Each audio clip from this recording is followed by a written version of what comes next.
एक रिपोर्ट प्राप्त हुआ है जिसमें दिल्ली के पोल्यूशन के कारण दिल्ली के आसपास जो लोग रहते हैं उनका जीवन 10 से 12 साल कम हो रहा है। परली राइस स्ट्रॉ, जिसको पॉपुलरली आप परली कहते हैं, जो पंजाब हरियाणा में जलती है, उसके कारण हमने उससे 1 lakh litre ethanol, 150 tonne bio bitumen और अब बायो एविएशन फ्यूल भी बनना शुरू हुआ है। हमारे देश में इथेनॉल से बायो एविएशन फ्यूल बनेगी और धीरे धीरे हवाई जहाज भी उसके ऊपर चलेंगे। वो दिन अब दूर नहीं है।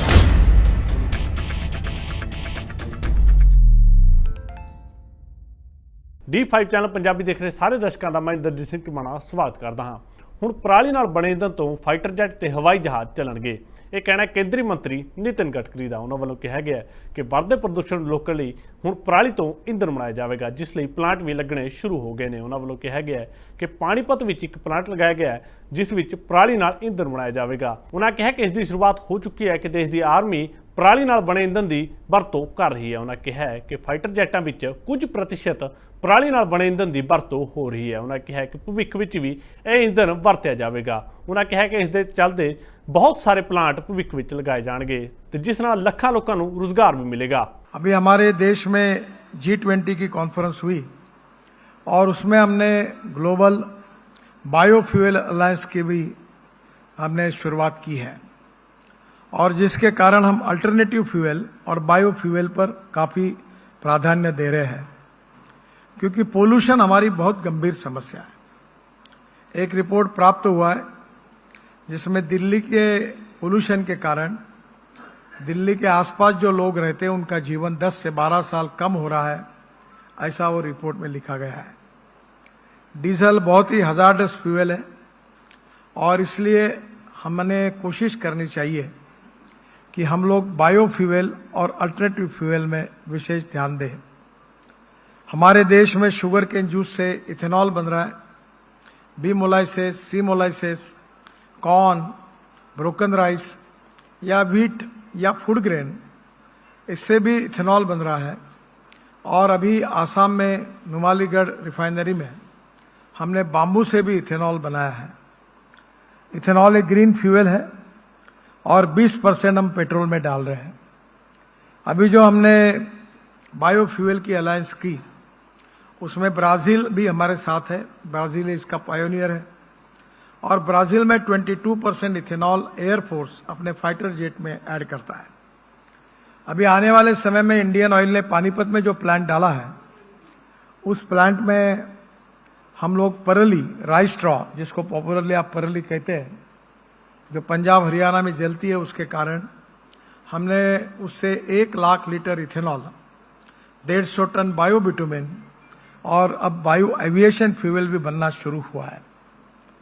वर्ल्ड में निर्णय हुआ है कि एविएशन फ्यूल में बायो एविएशन फ्यूल को ऐड करना मैंडेटरी हुआ है और आने वाले समय में हमारे देश में इथेनॉल से बायो एविएशन फ्यूल बनेगी और धीरे धीरे हवाई जहाज भी उसके ऊपर चलेंगे।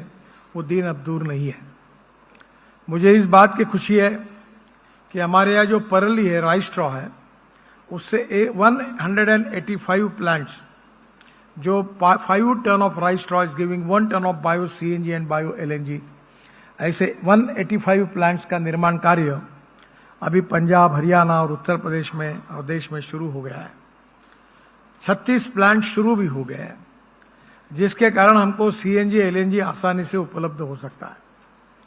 जो डीजल की गाड़ियां है, ट्रक है, बसेस है और ट्रैक्टर है, उनको आसानी के से किट अवेलेबल है जो CNG पे कन्वर्ट करते हैं।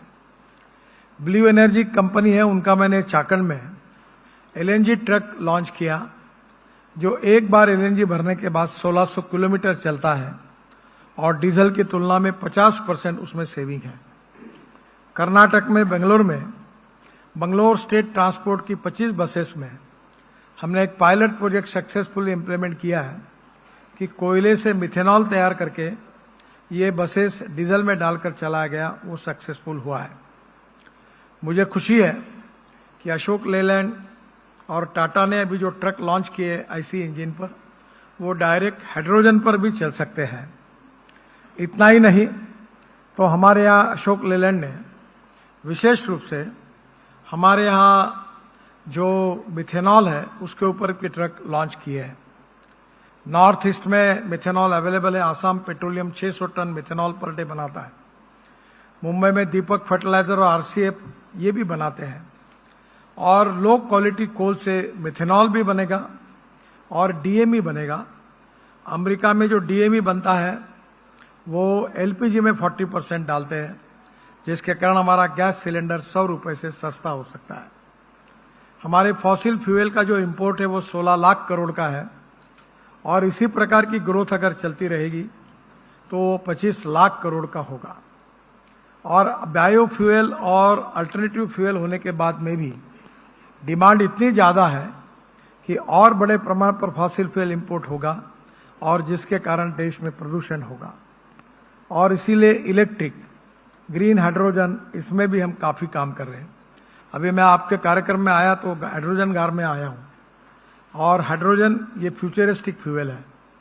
कार का नाम है मिराई। जापानी में मिराई का अर्थ होता है भविष्य, फ्यूचर। और इसलिए आने वाले समय में हमें हाइड्रोजन के फिलिंग स्टेशन को भी तैयार करना है।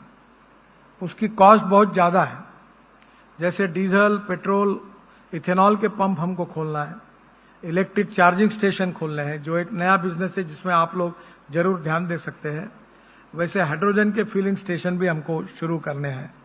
तो ਦੱਸ ਦਈਏ ਕਿ ਦੇਸ਼ ਵਿੱਚ ਵਾਧੇ ਪ੍ਰਦੂਸ਼ਣ ਦੀ ਰੋਕਥਾਮ ਲਈ ਸਰਕਾਰ ਵੱਲੋਂ ਵੱਡੇ ਕਦਮ ਚੁੱਕੇ ਜਾ ਰਹੇ ਨੇ, ਜਿਨ੍ਹਾਂ ਵਿੱਚੋਂ ਬਾਇਓਫਿਊਲ ਵੀ ਇੱਕ ਕਦਮ ਹੈ। ਜੇਕਰ ਅਜਿਹਾ ਹੁੰਦਾ ਹੈ ਤਾਂ ਕਿਸਾਨਾਂ ਦੇ ਨਾਲ ਦੇਸ਼ ਦੇ ਲੋਕਾਂ ਨੂੰ ਵੀ ਵੱਡਾ ਫਾਇਦਾ ਹੋਵੇਗਾ ਤੇ ਦੇਸ਼ ਪ੍ਰਦੂਸ਼ਣ ਰਹਿਤ ਹੋ ਜਾਵੇਗਾ। ਨਿਡਰ ਹਾਂ, ਨਿਰਪੱਖ ਰਹਾਂਗੇ, ਆਜ਼ਾਦ ਹਾਂ, ਸੱਚ ਕਹਾਂਗੇ। ਗੱਲ ਕਰਾਂਗੇ ਸਿਆਸੀ ਹਵਾ ਦੀ, ਹੋਣਗੇ ਹੁਕਮਰਾਨਾਂ ਨੂੰ ਸਿੱਧੇ ਸਵਾਲ। ਸਭ ਤੋਂ ਪਹਿਲਾਂ ਪਹੁੰਚਾਵਾਂਗੇ ਤੁਹਾਡੇ ਤੱਕ ਸਿਰਫ ਸੱਚੀ ਖਬਰ। ਦੱਸਾਂਗੇ ਕੌਣ ਕਰ ਰਿਹਾ ਹੈ ਤੁਹਾਡੇ ਤੇ ਸਬਰ। ਵਿਦੇਸ਼ਾਂ 'ਚ ਬੈਠੇ ਪੰਜਾਬੀਆਂ ਦੇ ਹੱਕ ਦੀ ਕਰਾਂਗੇ ਗੱਲ। ਕੈਨੇਡਾ ਦੀ ਹਰ ਸਿਆਸੀ ਖਬਰ ਲੈ ਕੇ ਆਵਾਂਗੇ ਤੁਹਾਡੇ ਵੱਲ। ਉਭਰਾਂਗੇ ਪੰਜਾਬ ਦੀ ਆਵਾਜ਼ ਬਣ ਕੇ। ਹੋਣਗੇ ਹਰ ਪਹਿਲੂ ਤੇ ਰੋਜ਼ ਚਰਚੇ। ਖੋਲਾਂਗੇ ਅੰਦਰੂਨੀ ਰਾਜ। ਬਣਾਂਗੇ ਬੁਲੰਦ ਆਵਾਜ਼। ਖੇਡ, ਸਿੱਖਿਆ, ਸਿਹਤ, ਖੇਤੀ ਦੀ ਬਾਤ ਪਾਵਾਂਗੇ। ਹਰ ਪਿੰਡ, ਹਰ ਸ਼ਹਿਰ ਜਾਵਾਂਗੇ। ਮਨੋਰੰਜਨ ਨਾਲ ਜੁੜੇ ਕਲਾਕਾਰਾਂ ਨਾਲ ਕਰਵਾਵਾਂਗੇ ਮੁਲਾਕਾਤ। ਸੰਘਰਸ਼ਾਂ ਵਾਲੀ ਜ਼ਿੰਦਗੀ ਤੇ ਮਾਰਾਂਗੇ ਝਾਤ। ਕੀ ਨੇ ਸਾਡੇ ਕਾਨੂੰਨ, ਫਰਜ਼ ਤੇ ਅਧਿਕਾਰ? ਕੀ ਕਰਦੀ ਹੈ ਸਾਡੀ ਸਰਕਾਰ? ਕੀ ਹੈ ਤੁਹਾਡੀ ਮੁਸ਼ਕਲ ਦਾ ਹੱਲ? D5 ਚੈਨਲ ਪੰਜਾਬੀ ਦੀ ਕਚਹਿਰੀ 'ਚ ਹੋਵੇਗੀ सिर्फ लोकां दी गल। धर्म, धरोहर, सेहत और संस्कृति की होगी बात। अब D5 चैनल हिंदी भी होगा सर। D5 चैनल पंजाबी, अपनी धरती, अपने लोक। सत श्री अकाल जी, मैं हाँ कुलराज रंधावा ते तुसी देख रहे हो D5 चैनल पंजाबी, जो लॉन्च हो चुका है हुण कैनेडा विच।